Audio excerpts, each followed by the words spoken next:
আজি এটা নতুন ৰেচিপি ভিডিঅ' লৈ আহিছোঁ হালধি পাতৰ সৈতে চিকেন খাই বহুত ভাল লাগে আমি ঘৰত যেনেকৈ সাধাৰণভাৱে বনাই খাওঁ তেনেকুৱাই হয় একদম সাধাৰণ কম মছলাৰে বনোৱা হয় ময়ো আগতে নাজানিছিলোঁ মোৰ বা এজনীয়ে শিকাই দিছে ত্ৰিনবা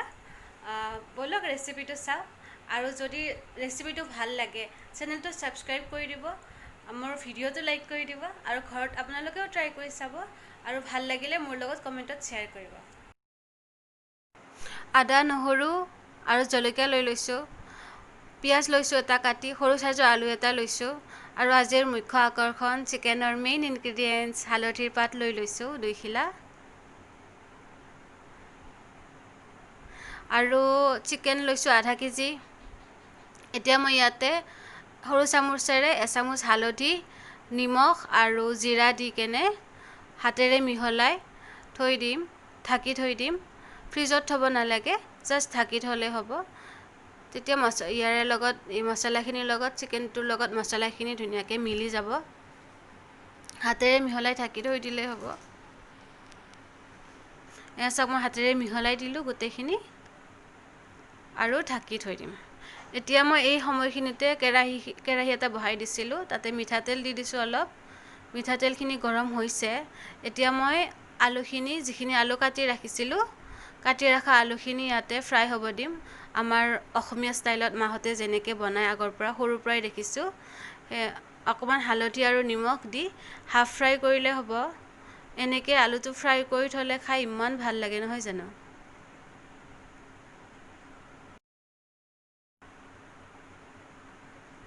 আলুখিনি হাফ ফ্ৰাই হৈ গৈছে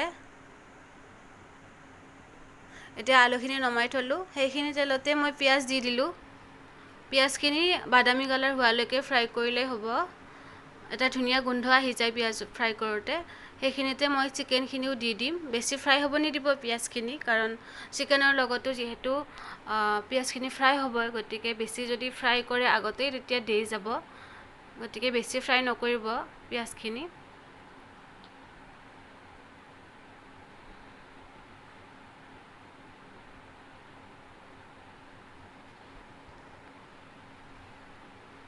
বাতিটো ৰৈ গৈছিল অকণমান পানী যেতিয়া বাতিত চিকেন থৈ দিছিলোঁ সেইখিনি দি দিলোঁ ওপৰতে আদা নহৰু আৰু জলকীয়াখিনি মই খুন্দনাত খুন্দি লৈছিলোঁ সেইখিনিও দি দিছোঁ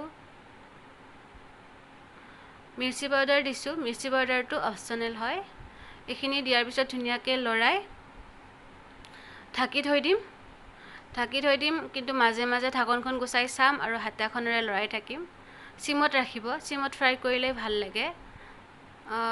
মাজে মাজে লৰাই চাই থাকিব নহ'লে দেই যাবতো লৰাই চাই থাকিব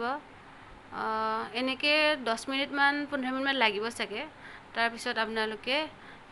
গুচাই ঢাকনিখন গুচাই চাব যেতিয়া তেলখিনি ওপৰলৈ উঠি অহা দেখিছেনে তেলখিনি ওপৰলৈ উঠি আহিছে মানে আমাৰ চিকেন ফ্ৰাই হৈ গৈছে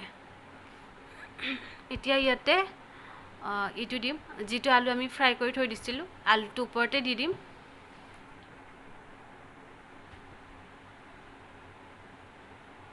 আৰু আমি পানী দি দিম যিটো বাচনত মই আগতে চিকেনখিনি ৰাখিছিলোঁ সেই বাচনতে মই পানী দি দিম মই যিমানখিনি পানী দেখুৱাম মাংসখিনিৰ জাষ্ট ওপৰত থাকিব লাগে পানীখিনি সিমানখিনি মানে পানী দিব বেছি জোল হ'লে ভাল নালাগে সেইটো বাচনত যিটো বাচনত চিকেন ধুইছিলোঁ সেইটো বাচনেৰে পানী দিয়াৰ কাৰণে হালধীয়া দেখিছে 15 মিনিটছমান থ'ব আৰু যেতিয়া উতল আহিছে নহয় 15 মিনিটছমানৰ পিছত উতল অহাৰ পিছত আপোনালোকে এইটো নিমখটো টেষ্ট কৰি চাব আৰু হালধিৰ পাতটো দি দিব সৰু সৰুকৈ কাটি লগতে ইয়াতে গৰম মছলা আৰু জালুক নিদিব গৰম মছলা আৰু জালুক দিলে হালধি পাতৰ যিটো ধুনীয়া গোন্ধ আহে চিকেনৰ লগত বনালে সেই গোন্ধটো নাপাব গতিকে নিদিব সেইখিনি বস্তু এইখিনি যিটো মই কনচিষ্টেঞ্চি দেখুৱাইছোঁ নহয় সেইখিনিতে নমাই থৈ দিব সেইখিনি থাকিলে হ'ব গ্ৰেভি বেছি নালাগে নিমখটোও চাই ল'ব এটা বাচনত মই ট্ৰান্সফাৰ কৰিছোঁ ইমান ধুনীয়া গোন্ধাইছে নহয় হালধি পাত গ্ৰেভিখিনি তলত থাকি গৈছে হালধি পাতৰ লগত চিকেন ৰেডি এতিয়া আমি গৰম গৰম ভাতৰ লগত পৰিৱেশন কৰিম আপোনালোকেও খাব